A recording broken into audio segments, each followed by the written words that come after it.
ಮೊದಲ ಬಜೆಟ್ನಲ್ಲಿ ಸಿಎಂ ಬೊಮ್ಮಾಯಿ ಜನರಿಗೆ ನೀಡಿದ್ದೇನು? ಸಿಎಂ ಮಂಡಿಸಿದ ಬಜೆಟ್ ಗಾತ್ರ ಎಷ್ಟು ಲಕ್ಷ ಕೋಟಿ ಮೌಲ್ಯದ್ದು?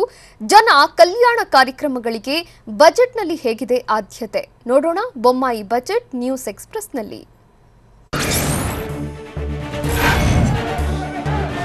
ಸಿಎಂ ಬಸವರಾಜ ಬೊಮ್ಮಾಯಿ ಮೊದಲ ಬಾರಿಗೆ ಬಜೆಟ್ ಮಂಡಿಸಿದ್ದಾರೆ. ಸಚಿವ ಸಂಪುಟ ಸಭೆಯಲ್ಲಿ ಬಜೆಟ್ ಮಂಡನೆಗೆ ಅನುಮೋದನೆ ಪಡೆದ ಸಿಎಂಗೆ ಶಾಸಕರು ಸಚಿವರು ಶುಭ ಹಾರೈಸಿದ್ರು. ಚೊಚ್ಚಲ ಬಜೆಟ್ ಮಂಡಿಸಿದ ಸಿಎಂ ಬೊಮ್ಮಾಯಿಗೆ ಪತ್ನಿ, ಮಗ, ಮಗಳು, ಕುಟುಂಬದ ಸದಸ್ಯರು ವಿಧಾನಸೌಧಕ್ಕೆ ಆಗಮಿಸಿ ಶುಭ ಕೋರಿದ್ರು.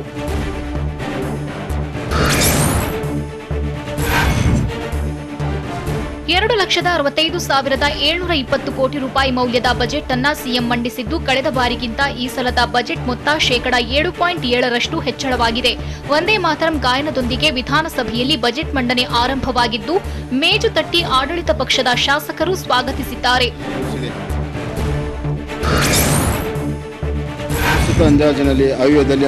ವಿವಿಧ ವಲಯಗಳಾಗಿ ವಿಂಗಡಿಸಿ ಆಯವ್ಯಯವನ್ನ ಬಜೆಟ್ನಲ್ಲಿ ಒದಗಿಸಲಾಗಿದೆ. ಕೃಷಿ ಮತ್ತು ಪೂರಕ ಚಟುವಟಿಕೆಗಳಿಗೆ 33,700 ಕೋಟಿ, ಸರ್ವೋದಯ ಮತ್ತು ಕ್ಷೇಮಾಭಿವೃದ್ಧಿಗೆ 68,479 ಕೋಟಿ, ಆರ್ಥಿಕ ಅಭಿವೃದ್ಧಿ ಉತ್ತೇಜನಕ್ಕೆ 55,657 ಕೋಟಿ, ಬೆಂಗಳೂರು ಸಮಗ್ರ ಅಭಿವೃದ್ಧಿಗೆ 8,409 ಕೋಟಿ, ಸಂಸ್ಕೃತಿ, ಪರಂಪರೆ ಮತ್ತು ನೈಸರ್ಗಿಕ ಸಂಪನ್ಮೂಲಗಳ ಸಂರಕ್ಷಣೆಗೆ 3,102 ಕೋಟಿ ಮತ್ತು ಆಡಳಿತ ಸುಧಾರಣೆ, ಸಾರ್ವಜನಿಕ ಸೇವೆಗೆ 56,710 ಕೋಟಿ ರೂಪಾಯಿಗಳನ್ನು ಘೋಷಿಸಲಾಗಿದೆ.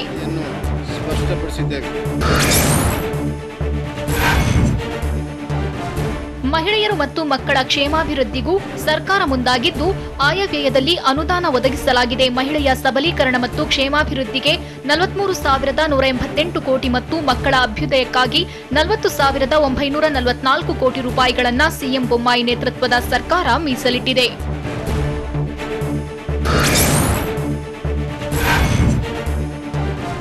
ಎಸ್ಸಿ, ಎಸ್ಪಿ ಮತ್ತು ಟಿಎಸ್ಪಿಗೆ ಬಜೆಟ್ನಲ್ಲಿ 28,234 ಕೋಟಿ ರೂಪಾಯಿ ಅನುದಾನ ಘೋಷಿಸಲಾಗಿದೆ. ಆ ಮೂಲಕ ಹಿಂದಿನ ವರ್ಷಕ್ಕಿಂತ 2,229 ಕೋಟಿ ಹೆಚ್ಚಳ ಹಣವನ್ನ ಈ ಬಾರಿ ಒದಗಿಸಲಾಗಿದೆ. ಇದರ ಜೊತೆಗೆ ಆರೋಗ್ಯ, ಶಿಕ್ಷಣ, ಕೌಶಲಾಭಿವೃದ್ಧಿ ಮತ್ತು ಇತರ ಜನಕಲ್ಯಾಣ ಕಾರ್ಯಕ್ರಮಗಳಿಗೆ 6,329 ಕೋಟಿ ರೂಪಾಯಿ ಹಣವನ್ನ ಘೋಷಿಸಲಾಗಿದೆ.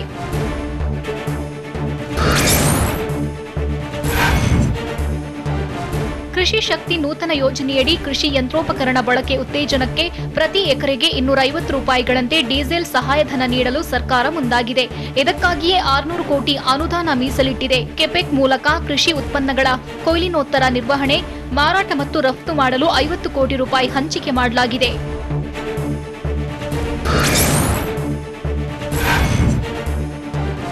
ರಾಜ್ಯದ ಎಲ್ಲ ಜಿಲ್ಲೆಗಳಲ್ಲಿ ಪಿಪಿಪಿ ಮಾದರಿಯಲ್ಲಿ ಮಿನಿ ಆಹಾರ ಪಾರ್ಕ್ ಸ್ಥಾಪಿಸಲು ಸರ್ಕಾರ ಮುಂದಾಗಿದೆ. ಅಲ್ಲದೆ ಬಡ್ಡಿ ರಿಯಾಯಿತಿ ಯೋಜನೆಯಡಿ 3 ಲಕ್ಷ ಹೊಸ ರೈತರು ಸೇರಿದಂತೆ 33 ಲಕ್ಷ ರೈತರಿಗೆ 24,000 ಕೋಟಿ ಸಾಲ ವಿತರಣೆಯ ಗುರಿಯನ್ನ ಸರ್ಕಾರ ಹೊಂದಿದೆ.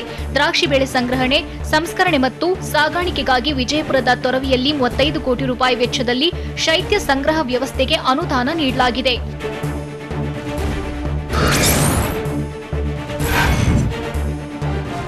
ರಾಜ್ಯದಲ್ಲಿ ಪ್ರಗತಿಯಲ್ಲಿರುವ 14 ನೀರಾವರಿ ಯೋಜನೆಗಳನ್ನು ಪೂರ್ತಿಗೊಳಿಸಿ 35,319 ಹೆಕ್ಟೇರ್ ಪ್ರದೇಶಕ್ಕೆ ನೀರಾವರಿ ಸೌಲಭ್ಯ ಒದಗಿಸಲು ಸರ್ಕಾರ ತೀರ್ಮಾನಿಸಿದೆ. 2021-22ನೇ ಸಾಲಿನಲ್ಲಿ ಅನುಮೋದಿಸಿರುವ 8,774 ಕೋಟಿ ರೂಪಾಯಿಗಳ ಹೊಸ ಯೋಜನೆಗಳ ರೂಪುರೇಷೆ ಸಿದ್ಧಪಡಿಸಲು ಕ್ರಮ ಕೈಗೊಳ್ಳಲಾಗಿದೆ.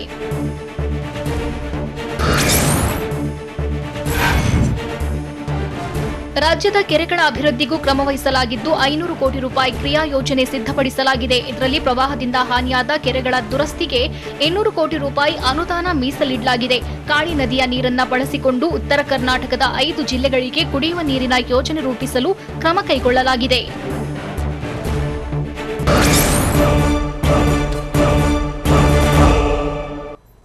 ರಾಜ್ಯ ಬಜೆಟ್ನಲ್ಲಿ ಬೆಂಗಳೂರು ನಗರಕ್ಕೆ ಬಂಪರ್ ಕೊಡುಗೆ.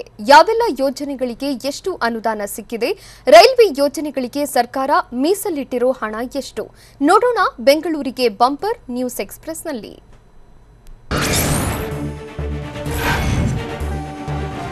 ಬೆಂಗಳೂರು ನಮ್ಮ ಮೆಟ್ರೋ 3ನೇ ಹಂತ ಯೋಜನೆಗೆ 11,250 ಕೋಟಿ ಹಣವನ್ನು ಬಜೆಟ್ನಲ್ಲಿ ಮೀಸಲಿಡಲಾಗಿದೆ. ನಮ್ಮ ಮೆಟ್ರೋ ರೈಲು ಯೋಜನೆ ವಿಸ್ತರಣೆ ಸ್ಕೀಮ್ಗೆ ಕೇಂದ್ರಕ್ಕೆ ಪ್ರಸ್ತಾವನೆ ಸಲ್ಲಿಕೆ ಜೊತೆಗೆ 15,000 ಕೋಟಿ ವೆಚ್ಚದಲ್ಲಿ ಹೊಸ ಮೆಟ್ರೋ ಮಾರ್ಗಕ್ಕೆ ಡಿಪಿಆರ್ ತಯಾರಿ ನಡೆದಿದೆ. 55 ಕೋಟಿ ವೆಚ್ಚದಲ್ಲಿ ಹೊಸ ಮೆಟ್ರೋ ನಿಲ್ದಾಣ ಸಂಪರ್ಕ ಕಾಮಗಾರಿ ನಡೆಯಲಿದೆ.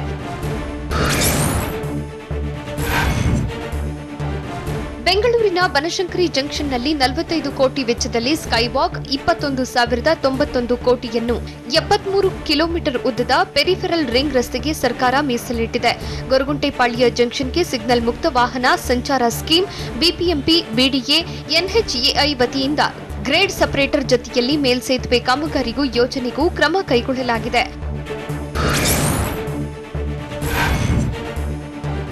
ಉಪನಗರ ರೈಲ್ವೆ ಯೋಜನೆಯನ್ನು 2026ರ ವೇಳೆಗೆ ಪೂರ್ಣಗೊಳಿಸುವ ಉದ್ದೇಶವನ್ನ ರಾಜ್ಯ ಸರ್ಕಾರ ಹೊಂದಿದೆ. ಇದಕ್ಕಾಗಿ 15,267 ಕೋಟಿ ಹಣವನ್ನು ಅನುದಾನವಾಗಿ ನೀಡಲಾಗಿದ್ದು, ಚಿಕ್ಕಬಾಣಾವರ ಬೈಯಪ್ಪನಹಳ್ಳಿ ಕಾರಿಡಾರ್ ಕಾಮಗಾರಿಯು ಶೀಘ್ರ ಶುರುವಾಗಲಿದೆ. ಆ ಮೂಲಕ ಬೆಂಗಳೂರು ಸಮಗ್ರ ಅಭಿವೃದ್ಧಿಗೆ ವಿವಿಧ ಘೋಷಣೆಗಳನ್ನು ಸರ್ಕಾರ ಮಾಡಿದೆ.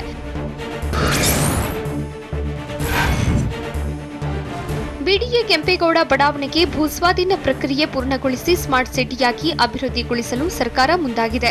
ನಗರದ ಎನ್ಜಿಇಎಫ್ನ 105 ಎಕರೆ ಪ್ರದೇಶದಲ್ಲಿ ಸಿಂಗಾಪುರ್ ಮಾದರಿಯ ಗ್ರೀನ್ ಎಕ್ಸ್ಪೋ ನಿರ್ಮಾಣಕ್ಕೆ ಅನುದಾನ ನೀಡಲಾಗಿದ್ದು, ನಗರದ 4 ಭಾಗಗಳಲ್ಲಿ 500 ಹಾಸಿಗೆ ಸಾಮರ್ಥ್ಯದ ಸೂಪರ್ ಸ್ಪೆಷಾಲಿಟಿ ಆಸ್ಪತ್ರೆ ನಿರ್ಮಾಣಕ್ಕೆ ನಿರ್ಧರಿಸಲಾಗಿದೆ.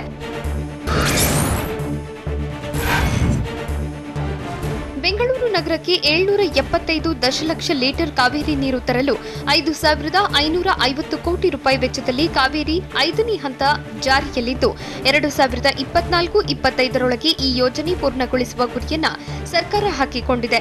ಅಲ್ಲದೆ ಎತ್ತಿನಹೊಳೆಯಿಂದ 1.7 ಟಿಎಂಸಿ ನೀರು ಬಳಸಿಕೊಳ್ಳಲು 312 ಕೋಟಿ ಟಿಜಿ ಹಳ್ಳಿ ಕಾಮಗಾರಿಯನ್ನ 2022-23ರಲ್ಲಿ ಮುಕ್ತಾಯಗೊಳಿಸಲು ನಿರ್ಧರಿಸಲಾಗಿದೆ.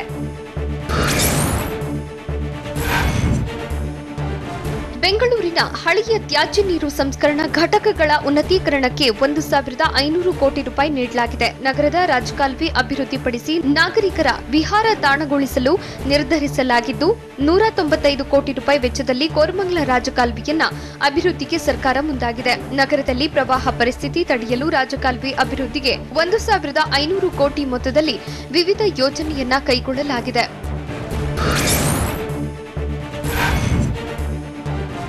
ಬೆಂಗಳೂರಿನಲ್ಲಿ ಮೆಗಾ ಜ್ಯುವೆಲರಿ ಪಾರ್ಕ್ ಸ್ಥಾಪನೆಗೆ ಸರ್ಕಾರ ಮುಂದಾಗಿದ್ದು, ಇದರಿಂದ 10,000 ಜನರಿಗೆ ಉದ್ಯೋಗಾವಕಾಶ ನೀಡುವ ಗುರಿ ಹೊಂದಲಾಗಿದೆ. ಇದರ ಜೊತೆಗೆ ರಾಜ್ಯದ 8 ಜಿಲ್ಲೆಗಳಲ್ಲಿ 5,000 ಮೆಗಾವ್ಯಾಟ್ ಸಾಮರ್ಥ್ಯದ ಹೈಬ್ರಿಡ್ ಪಾರ್ಕ್, ಬೆಳಗಾವಿಯಲ್ಲಿ global emergency technology design centre ಆರಂಭಕ್ಕೆ 150 ಕೋಟಿ ಹಣವನ್ನು ಮೀಸಲಿಡಲಾಗಿದೆ. ಹೂಡಿಕೆದಾರರನ್ನು ಆಕರ್ಷಿಸಲು ಬೆಂಗಳೂರಿನಲ್ಲಿ ನವೆಂಬರ್ 2ರಿಂದ 4ರವರೆಗೆ ಇನ್ವೆಸ್ಟ್ ಕರ್ನಾಟಕ ಕಾರ್ಯಕ್ರಮ ಆಯೋಜನೆಗೆ ನಿರ್ಧರಿಸಲಾಗಿದೆ. 20 ಶಾಲೆಗಳನ್ನು ಬೆಂಗಳೂರು ಪಬ್ಲಿಕ್ ಶಾಲೆಗಳಾಗಿ ಅಭಿವೃದ್ಧಿಪಡಿಸಲು 89 ಕೋಟಿ ಮೀಸಲಿಡಲಾಗಿದೆ. ಒಟ್ಟಾರೆಯಾಗಿ ಬೆಂಗಳೂರು ನಗರದ ಸಮಗ್ರ ಅಭಿವೃದ್ಧಿಗೆ 8,409 ಕೋಟಿ ರೂಪಾಯಿ ಅನುದಾನವನ್ನು ಬಜೆಟ್ನಲ್ಲಿ ಘೋಷಿಸಲಾಗಿದೆ.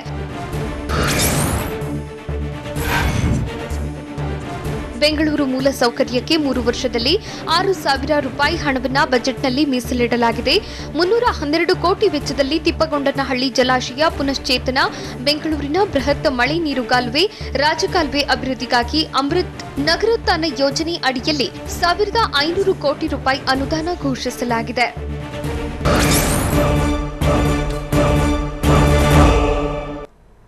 ರೇಷ್ಮೆ ಬೆಳೆಗಾರರಿಗೆ ಬಜೆಟ್ನಲ್ಲಿ ಸಿಕ್ಕಿದ್ದೇನು? ಹಾಲು ಉತ್ಪಾದಕರಿಗೆ ಸಾಲ ಸೌಲಭ್ಯ ಒದಗಿಸಲು ಸರ್ಕಾರದ ಯೋಜನೆ ಹೇಗಿದೆ? ಎಲ್ಲೆಲ್ಲಿ ರೋಪ್ವೇಗಳ ನಿರ್ಮಾಣಕ್ಕೆ ಅನುಮೋದನೆ ಸಿಕ್ಕಿದೆ? ನೋಡೋಣ ಮುಂಗಡ ಪತ್ರ ನ್ಯೂಸ್ ಎಕ್ಸ್‌ಪ್ರೆಸ್‌ನಲ್ಲಿ.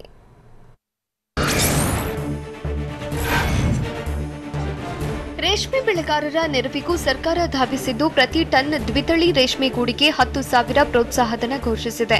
ದ್ವಿತಳಿ ರೇಷ್ಮೆ ಮೊಟ್ಟೆ ಉತ್ಪಾದಿಸಿ ಸಂಗ್ರಹಿಸಿಡಲು 15 ಕೋಟಿ ವೆಚ್ಚದಲ್ಲಿ ರಾಜ್ಯದ 3 ಸ್ಥಳಗಳಲ್ಲಿ ಶೈತ್ಯಾಗಾರ ಸ್ಥಾಪನೆಗೆ ಮುಂದಾಗಿದ್ದು, 30 ಕೋಟಿ ರೂಪಾಯಿ ವೆಚ್ಚದಲ್ಲಿ ಹೈಟೆಕ್ ರೇಷ್ಮೆಗೂಡು ಮಾರುಕಟ್ಟೆ ನಿರ್ಮಾಣಕ್ಕೂ ಅನುದಾನ ಘೋಷಿಸಿದೆ.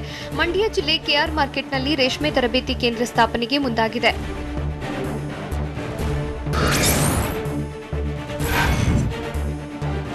ರೈತರಿಗೆ ಪರಿಷ್ಕೃತ ರೂಪದಲ್ಲಿ ಯಶಸ್ವಿನಿ ಯೋಜನೆ ಮರು ಜಾರಿಗೆ ನಿರ್ಧರಿಸಲಾಗಿದ್ದು, ಯೋಜನೆಗೆ ರಾಜ್ಯ ಸರ್ಕಾರದಿಂದ 300 ಕೋಟಿ ರೂಪಾಯಿ ಅನುದಾನ ನೀಡಲಾಗಿದೆ. 57 ತಾಲೂಕುಗಳಲ್ಲಿ ಪ್ರಧಾನಮಂತ್ರಿ ಕೃಷಿ ಸಿಂಚಾಯಿ ಯೋಜನೆ, ಬಳ್ಳಾರಿ ಜಿಲ್ಲೆ ಹಗರಿ, ಬೆಳಗಾವಿ ಜಿಲ್ಲೆ ಅಥಣಿಯಲ್ಲಿ ಕೃಷಿ ಕಾಲೇಜುಗಳ ಸ್ಥಾಪನೆಯ ಬಗ್ಗೆ ಬಜೆಟ್ನಲ್ಲಿ ಘೋಷಿಸಲಾಗಿದೆ.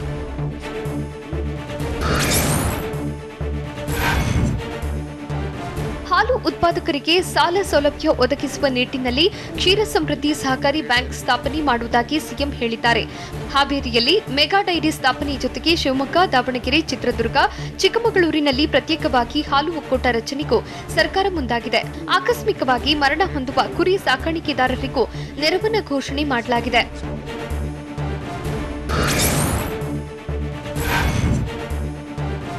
ಹಂಪಿ, ಬಾದಾಮಿ, ಐಹೊಳೆ, ಪಟ್ಟದಕಲ್ಲು, ವಿಜಯಪುರ ಸೇರಿ ರಾಜ್ಯದ ಐತಿಹಾಸಿಕ ಪ್ರವಾಸಿ ಸ್ಥಳಗಳ ಅಭಿವೃದ್ಧಿಗೆ ಸರ್ಕಾರ ಮುಂದಾಗಿದೆ. ಬೇಲೂರು, ಹಳೇಬೀಡು, ಸೋಮನಾಥಪುರಗಳನ್ನು ಒಳಗೊಂಡಂತೆ ಹೊಯ್ಸಳರ ಸ್ಮಾರಕಗಳನ್ನು ಪ್ರಸಕ್ತ ಸಾಲಿನಲ್ಲಿ ಯುನೆಸ್ಕೋ ವಿಶ್ವ ಪರಂಪರೆ ತಾಣಗಳ ಪಟ್ಟಿಗೆ ಸೇರಿಸಲು ಕ್ರಮ ಕೈಗೊಳ್ಳುವುದಾಗಿ ಘೋಷಿಸಲಾಗಿದೆ.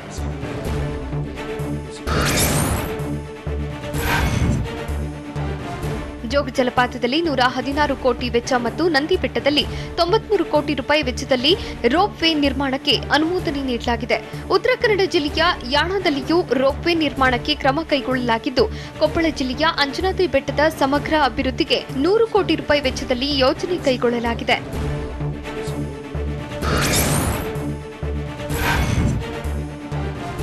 ಪರ್ವತಮಾಲಾ ಯೋಜನೆಯಡಿ ಚಾಮುಂಡಿ ಬೆಟ್ಟ ಹಾಗೂ ಮುಳ್ಳಯ್ಯನಗಿರಿ ದತ್ತಪೀಠಗಳಲ್ಲಿ ರೋಪ್ವೇ ನಿರ್ಮಾಣಕ್ಕೆ ಕೇಂದ್ರಕ್ಕೆ ಪ್ರಸ್ತಾವನೆ ಸಲ್ಲಿಸಲು ನಿರ್ಧರಿಸಲಾಗಿದೆ. ಪಾರಂಪರಿಕ ಪ್ರವಾಸಿ ತಾಣಗಳಾದ ಬೀದರ್ ಹಾಗೂ ಕಲಬುರಗಿ ಕೋಟೆಗಳು ಸೇರಿ ರಾಜ್ಯದ ಸ್ಮಾರಕಗಳನ್ನು ದತ್ತು ಪಡೆದು ಅಭಿವೃದ್ಧಿಪಡಿಸಲು ಯೋಜನೆ ಜಾರಿ ಮಾಡಲಾಗಿದೆ.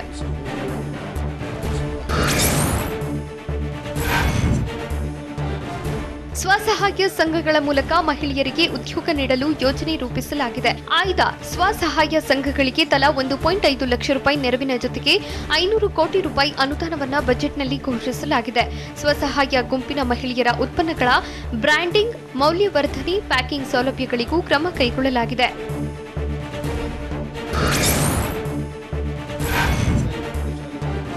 ವಿವಿಧ ನೀರಾವರಿ ಯೋಜನೆಗಳಿಗೆ ಬಜೆಟ್ನಲ್ಲಿ ಅನುದಾನ ಘೋಷಿಸಲಾಗಿದೆ. ಮೇಕೆದಾಟು ಯೋಜನೆಗೆ 1,000 ಕೋಟಿ, ಎತ್ತಿನಹೊಳೆ ಯೋಜನೆಗೆ 3,000 ಕೋಟಿ, ಭದ್ರಾ ಮೇಲ್ದಂಡೆ ಯೋಜನೆಗೆ 3,000 ಕೋಟಿ, ಕಳಸಾ ಬಂಡೂರಿ ನಾಲಾ ಯೋಜನೆಗೆ 1,000 ಕೋಟಿ, ಕೃಷ್ಣಾ ಮೇಲ್ದಂಡೆಯ 3ನೇ ಹಂತಕ್ಕೆ 5,000 ಕೋಟಿ ಮತ್ತು ನವಳಿ ಬಳಿ ಸಮತೋಲನ ಜಲಾಶಯಕ್ಕೆ 1,000 ಕೋಟಿ ಅನುದಾನ ನೀಡಲಾಗಿದೆ.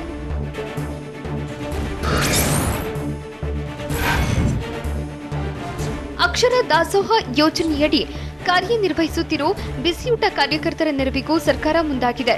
ಬಿಸಿಯೂಟ ತಯಾರಕರು ಮತ್ತು ಸಹಾಯಕರಿಗೆ ನೀಡಲಾಗುವ ಗೌರವಧನವನ್ನು 1,000 ರೂಪಾಯಿ ಹೆಚ್ಚಳ ಮಾಡಲಾಗಿದೆ. ಆ ಮೂಲಕ ಬಿಸಿಯೂಟ ತಯಾರಿ ಮಾಡುವ ಕಾರ್ಯಕರ್ತರ ಅಭಿವೃದ್ಧಿಗೂ ಗಮನ ನೀಡಲಾಗಿದೆ.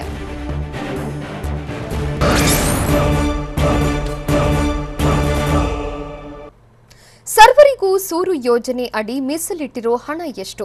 ಬಂದರು ಅಭಿವೃದ್ಧಿ, ಕಡಲು ವ್ಯಾಪಾರಕ್ಕೆ ಹೇಗಿದೆ ಸರ್ಕಾರದ ಆದ್ಯತೆ? ಕಟ್ಟಡ ಕಾರ್ಮಿಕರ ಶ್ರೇಯೋಭಿವೃದ್ಧಿಗೆ ಯಾವೆಲ್ಲ ಕ್ರಮ? ನೋಡೋಣ ಯಾರಿಗೆ ಎಷ್ಟು ನ್ಯೂಸ್ ಎಕ್ಸ್‌ಪ್ರೆಸ್‌ನಲ್ಲಿ.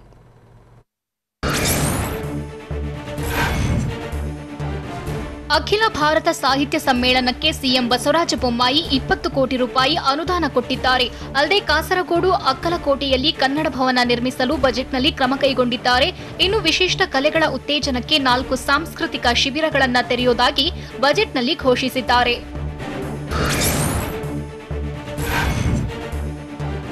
ಸರ್ವರಿಗೂ ಸೂರು ಯೋಜನೆಯಡಿ 5 ಲಕ್ಷ ಹೊಸ ಮನೆಗಳನ್ನ ಕಟ್ಟಲು ಸಿಎಂ ಬೊಮ್ಮಾಯಿ 6,612 ಕೋಟಿ ಹಣ ಕೊಟ್ಟಿದ್ದಾರೆ. ಮನೆಗಳ ಹಂಚಿಕೆಯಲ್ಲಿ ಪರಿಶಿಷ್ಟ ಜಾತಿ, ಪರಿಶಿಷ್ಟ ಪಂಗಡಕ್ಕೆ ಆದ್ಯತೆಯನ್ನ ಸಿಎಂ ನೀಡಿದ್ದಾರೆ. ಮುಖ್ಯವಾಗಿ ಅಲೆಮಾರಿ, ಅರೆ ಅಲೆಮಾರಿ ಜನಾಂಗ ಸೇರಿ ಮೀನುಗಾರರು ಹಾಗೂ ಲಿಂಗತ್ವ ಅಲ್ಪಸಂಖ್ಯಾತರಿಗೂ ಆದ್ಯತೆ ಮನೆಗಳನ್ನ ಕಟ್ಟಿಕೊಡಲು ಸಿಎಂ ಬಜೆಟ್ನಲ್ಲಿ ನಿರ್ಧರಿಸಿದ್ದಾರೆ. ಕುಡಿಯುವ ನೀರು ಸಂಪರ್ಕಕ್ಕೆ ಬಜೆಟ್ನಲ್ಲಿ ಸಿಎಂ ಬೊಮ್ಮಾಯಿ 7,000 ಕೋಟಿ ರೂಪಾಯಿ ನೀಡಿದ್ದಾರೆ. ಮುಖ್ಯವಾಗಿ 2 ವರ್ಷದಲ್ಲಿ 25 ಲಕ್ಷ ಮನೆಗಳಿಗೆ ನಲ್ಲಿಗಳ ಮೂಲಕ ನೀರು ಸಂಪರ್ಕ ಕಲ್ಪಿಸಲು ಸಿಎಂ ಕ್ರಮ ಕೈಗೊಂಡಿದ್ದಾರೆ. ಇನ್ನು ಗ್ರಾಮೀಣ ಭಾಗದ ರಸ್ತೆಗಳ ಸುಧಾರಣೆಗೆ 1,600 ಕೋಟಿ ಹಣವನ್ನ ಸಿಎಂ ನೀಡಿದ್ದಾರೆ. ಪೌರ ಕಾರ್ಮಿಕರಿಗೆ ಮಾಸಿಕ ಸಂಕಷ್ಟ ಭತ್ಯೆಯಾಗಿ 2,000 ರೂಪಾಯಿ ನೀಡಲು ಸಿಎಂ ಬಜೆಟ್ನಲ್ಲಿ ಕ್ರಮ ಕೈಗೊಂಡಿದ್ದಾರೆ. ವಿದ್ಯುತ್ ಸರಬರಾಜು ನಿಗಮಗಳ ಪುನರ್ ರಚಿಸಿ ಬೆಳಕು ಕಾರ್ಯಕ್ರಮದಡಿ 98,000 ಮನೆಗೆ ವಿದ್ಯುತ್ ನೀಡಲು ಮುಂದಾಗಿದ್ದಾರೆ. ಆಸ್ತಿ ಹಣ ಗಳಿಕೆ, ಆರ್ಥಿಕ ಸ್ವಾವಲಂಬನೆ, ಸಂಪನ್ಮೂಲ ಕ್ರೋಢೀಕರಣಕ್ಕೆ ತಜ್ಞರ ಸಮಿತಿ ರಚಿಸಿ ನಿರಂತರ ವಿದ್ಯುತ್ ಸರಬರಾಜಿಗೆ ಉಪಕೇಂದ್ರ ತೆರೆಯಲು ಬಜೆಟ್ನಲ್ಲಿ ಸಿಎಂ ಹಣ ಕೊಟ್ಟಿದ್ದಾರೆ.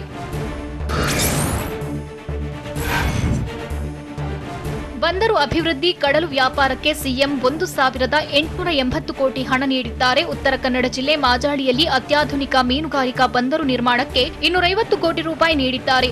ಇನ್ನು 350 ಕೋಟಿ ರೂಪಾಯಿ ವೆಚ್ಚದಲ್ಲಿ ಮಂಗಳೂರು ಬಂದರು ವಿಸ್ತರಣೆ ಸೇರಿ ಕಾರವಾರದಲ್ಲಿ ಜಲಸಾರಿಗೆ ಮೀನುಗಾರಿಕಾ ಸಂಸ್ಥೆ ಸ್ಥಾಪನೆಗೆ ಬಜೆಟ್ನಲ್ಲಿ ಸಿಎಂ ಹಣ ನೀಡಿದ್ದಾರೆ.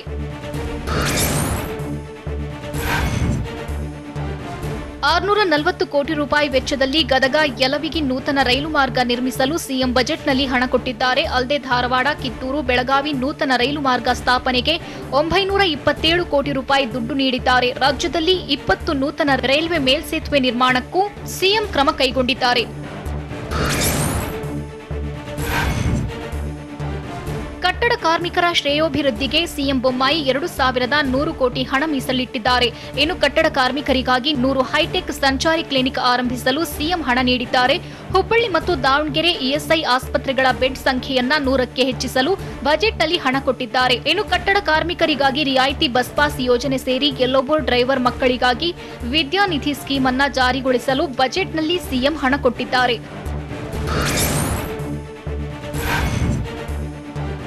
5 ಜಿಲ್ಲೆಗಳ 15 ಕೈಗಾರಿಕೆ ಪ್ರದೇಶಗಳ ವಿದ್ಯುತ್ ನಿವಾರಣೆಗೆ ಸಿಎಂ ಕ್ರಮ ಕೈಗೊಂಡಿದ್ದಾರೆ. ಶರಾವತಿ ಸಂಕೀರ್ಣದಲ್ಲಿ 5,391 ಕೋಟಿ ವೆಚ್ಚದಲ್ಲಿ ಹೊಸ ಕೇಂದ್ರ ಓಪನ್ಗೆ ಬಜೆಟ್ನಲ್ಲಿ ಸಿಎಂ ಹಣ ಕೊಟ್ಟಿದ್ದಾರೆ.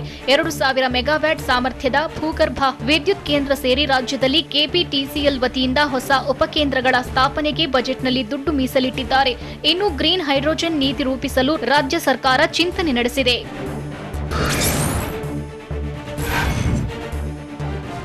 ಮೈಶುಗರ್ ಕಾರ್ಖಾನೆ ಪುನಶ್ಚೇತನಕ್ಕೆ ನಿರ್ಧರಿಸಿರೋ ಸಿಎಂ ಬೊಮ್ಮಾಯಿ 50 ಕೋಟಿ ರೂಪಾಯಿ ವೆಚ್ಚದಲ್ಲಿ ಯಂತ್ರಗಳ ದುರಸ್ತಿ ಮಾಡಲು ಹಣ ನೀಡಿದ್ದಾರೆ. ಇನ್ನು ಕಲಬುರಗಿ, ವಿಜಯಪುರದಲ್ಲಿ ಮೆಗಾ ಟೆಕ್ಸ್ಟೈಲ್ ಪಾರ್ಕ್ ತೆರೆಯಲು ಕ್ರಮ ಕೈಗೊಂಡಿದ್ದಾರೆ. ಅಲ್ಲದೆ ಬಳ್ಳಾರಿಯಲ್ಲಿ ಟೆಕ್ಸ್ಟೈಲ್ ಪಾರ್ಕ್ ನಿರ್ಮಾಣ ಸೇರಿ ನವಲಗುಂದ, ರಾಣೆಬೆನ್ನೂರಿನಲ್ಲಿ ಜಸವಳಿ ಪಾರ್ಕ್ ತೆಗೆಯಲು ಸಿಎಂ ಮುಂದಾಗಿದ್ದಾರೆ. ಇದರಿಂದ 5,000 ಉದ್ಯೋಗ ಸೃಷ್ಟಿಯಾಗಲಿದೆ ಅಂತಾನೂ ಬಜೆಟ್ ಮಂಡನೆ ವೇಳೆ ಸಿಎಂ ಹೇಳಿದ್ದಾರೆ.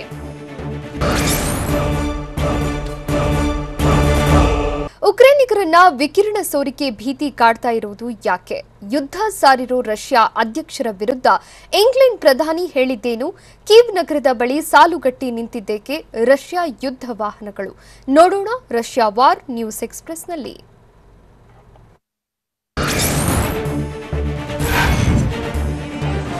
ಉಕ್ರೇನ್ ರಾಜಧಾನಿ ಕೀವ್ನಲ್ಲಿ ಗುಂಡಿನ ದಾಳಿ ಮುಂದುವರೆದಿದೆ. ನಗರವನ್ನು ವಶಪಡಿಸಿಕೊಳ್ಳಲು ರಷ್ಯಾ ಸೇನೆ ನಾನಾ ಸರ್ಕಸ್ ನಡೆಸುತ್ತಿದ್ದು, ಇದಕ್ಕೆ ಪ್ರತಿಯಾಗಿ ಉಕ್ರೇನ್ ಸೇನೆಯಿಂದಲೂ ಪ್ರತಿದಾಳಿ ನಡೆದಿದೆ.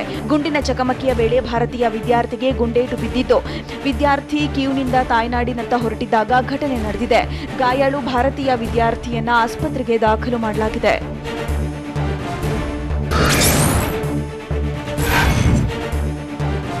ಝಪೋರಿಜಿಯಾ ಅಣು ಸ್ಥಾವರದ ಮೇಲೆ ರಷ್ಯಾ ದಾಳಿ ನಡೆಸಿದ್ದು, ಚೆರ್ನೋಬಿಲ್ ಬಳಿಕ ಮತ್ತೊಂದು ಭೀಕರ ದುರಂತದ ಭೀತಿ ಉಕ್ರೇನ್ ಅನ್ನ ಕಾಡ್ತಿದೆ. ಯುರೋಪ್ನ ಅತಿದೊಡ್ಡ ಪರಮಾಣು ವಿದ್ಯುತ್ ಸ್ಥಾವರವಾಗಿರೋ ಝಪೋರಿಜಿಯಾ ಮೇಲೆ ರಷ್ಯಾ ಸೇನೆ ಶೆಲ್ ದಾಳಿ ನಡೆಸಿದ್ದು, ಪವರ್ ಪ್ಲಾಂಟ್ ಬಳಿ ಭಾರೀ ಸ್ಫೋಟ ನಡೆದಿದೆ. ಹೀಗಾಗಿ ವಿಕಿರಣ ಸೋರಿಕೆ ಭೀತಿ ಉಕ್ರೇನ್ನಲ್ಲಿ ಮನೆ ಮಾಡಿದೆ.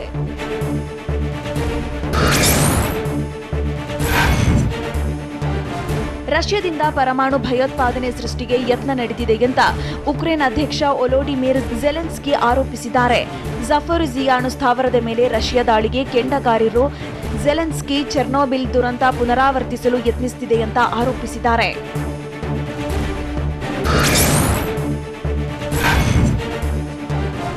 ಉಕ್ರೇನ್ ಅಧ್ಯಕ್ಷರ ಜೊತೆ ಬೋರಿಸ್ ಜಾನ್ಸನ್ ಚರ್ಚೆ ನಡೆಸಿದ್ದು, ಪುಟಿನ್ ವಿರುದ್ಧ ಇಂಗ್ಲೆಂಡ್ ಪ್ರಧಾನಿ ಅಸಮಾಧಾನ ವ್ಯಕ್ತಪಡಿಸಿದ್ದಾರೆ. ಯುರೋಪ್ ಸುರಕ್ಷತೆಗೆ ಪುಟಿನ್ ಅಜಾಗರೂಕತೆ ಕ್ರಮಗಳಿಂದ ಬೆದರಿಕೆ ಹಾಕ್ತಿದ್ದಾರೆ. ಹೀಗಾಗಿ ಪರಿಸ್ಥಿತಿ ಮತ್ತಷ್ಟು ಹದಗೆಡದಂತೆ ನೋಡಿಕೊಳ್ತೇವೆ ಅಂತ ಉಕ್ರೇನ್ ಅಧ್ಯಕ್ಷ ಝೆಲೆನ್ಸ್ಕಿಗೆ ಇಂಗ್ಲೆಂಡ್ ಪ್ರಧಾನಿ ಬೋರಿಸ್ ಜಾನ್ಸನ್ ತಿಳಿಸಿದ್ದಾರೆ. 64 ಕಿಲೋಮೀಟರ್ ರಷ್ಯಾ ಯುದ್ಧ ವಾಹನಗಳು ಸಾಲುಗಟ್ಟಿ ನಿಂತಿವೆ. ಈಗಾಗಲೇ 4 ಕಡೆಗಳಿಂದ ಕೀವ್ ನಗರ ಸುತ್ತುವರೆದಿರೋ ರಷ್ಯಾ ಸೈನಿಕರು ರಾಜಧಾನಿ ಕೀವ್ ಸಂಪೂರ್ಣ ಕಬ್ಜೆಗೆ ಪ್ರಯತ್ನ ನಡೆಸಿದ್ದಾರೆ.